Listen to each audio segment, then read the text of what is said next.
Rusia mengerahkan sekitar 100.000 tentara di dekat perbatasannya dengan Ukraina. Adapun hal tersebut menambah ketegangan antara dua negara bertetangga itu, serta meningkatkan ancaman invasi. Sementara itu, intelijen Amerika Serikat menyebut bahwa Rusia sudah menyiapkan invasi dengan 175.000 tentara dan militer Ukraina meski mendapat pelatihan dan peralatan dari Amerika Serikat, diyakini tetap sulit menandinginya. Jika terjadi perang Ukraina-Rusia, negara blok timur dan barat juga akan terlibat. Peluang itu terbuka ketika Presiden Joe Biden pertimbangkan mengerahkan beberapa ribu tentara Amerika Serikat, kapal perang, dan pesawat tempur. Biden mengatakan invasi Rusia ke Ukraina akan menjadi konsekuensi terbesar di dunia yang terjadi sejak Perang Dunia II. NATO pun diperingatkan oleh Rusia agar tidak melanjutkan ekspansi ke arah timur dan tidak mengakui Ukraina sebagai anggotanya.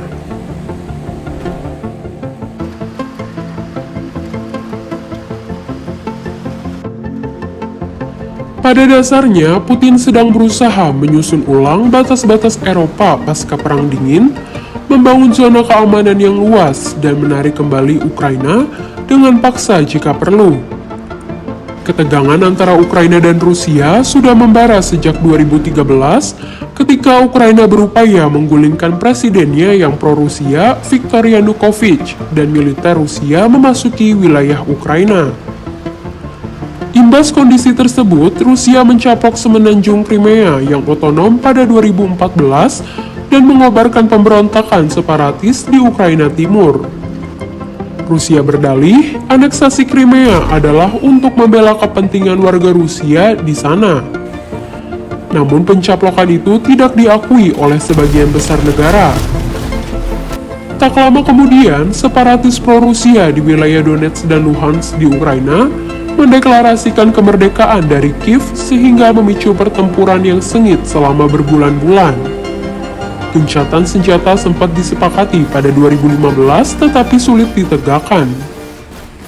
Perdamaian total tak kunjung didapat di tengah perang Rusia-Ukraina yang menewaskan lebih dari 13.000 tentara dan warga sipil.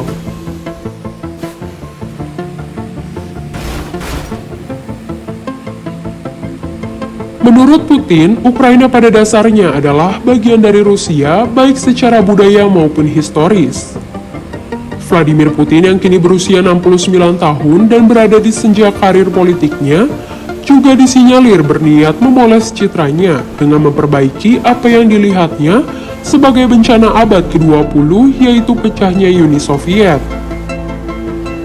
Ukraina, negara berpenduduk 44 juta orang yang sebelumnya tergabung dengan Uni Soviet dan berbagi perbatasan sepanjang 1.900 km dengan Rusia, menurut Putin dapat meningkatkan kekuatan negaranya untuk bersaing dengan Amerika Serikat dan China.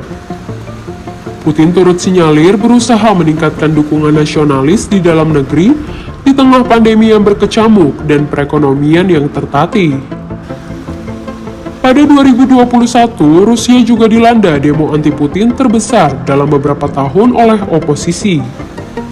Sementara itu, Rusia beralasan bahwa penempatan ratusan ribu pasukan di perbatasan adalah antisipasi ekspansi NATO ke arah timur dan reaksi terhadap hubungan intensif Ukraina dengan aliansi tersebut. NATO meningkatkan dukungan untuk Ukraina dalam hal persenjataan, pelatihan, dan personel. Rusia pun menuduh Ukraina meningkatkan jumlah pasukannya sebagai persiapan merebut kembali wilayah Donbas, tetapi Kiev membantah tudingan itu.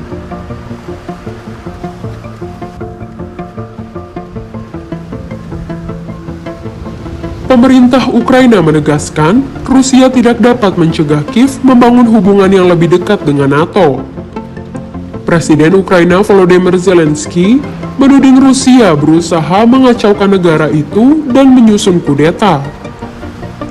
Menteri Luar Negeri Ukraina, Dmytro Kuleba, memperingatkan kudeta terencana dapat menjadi bagian strategi Rusia menjelang invasi militer. Ketegangan antara kedua negara semakin diperburuk oleh krisis energi Ukraina yang mendalam dan menurut Kiev didalangi oleh Moskwa dengan sengaja. Saat itu, pemerintahan Zelensky sedang diterpa banyak rintangan di berbagai bidang, termasuk gelombang ketiga COVID-19 dan ekonomi yang terpuruk. Banyak orang Ukraina juga tidak senang karena pemerintah belum memenuhi janji untuk mengakhiri konflik di timur negara itu. Demo anti pemerintah pun sempat terjadi di Kiev. Sejauh ini, peluang perang Rusia-Ukraina masih terbuka dan belum ada pembicaraan yang membuahkan hasil positif.